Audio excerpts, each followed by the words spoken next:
అందరికీ నమస్కారం మరియు తొలి ఏకాదశి శుభాకాంక్షలు. ఈ సందర్భంగా ఒక చిన్ని కవిత. అంశం తొలి ఏకాదశి.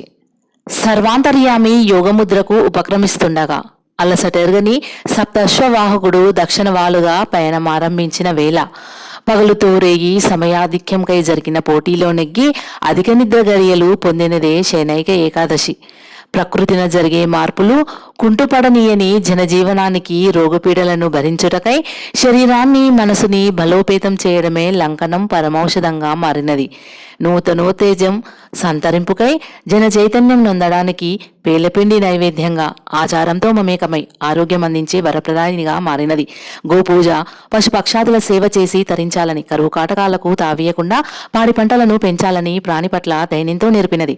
దైవ సన్నిధిలో మనసు నిశ్చలత్వానికై సోమరితనాన్ని తరిమేయడమే పరమావధిగా ఉపవాస దీక్షలకు తొలి ఏకాదశి నాంది అయినది.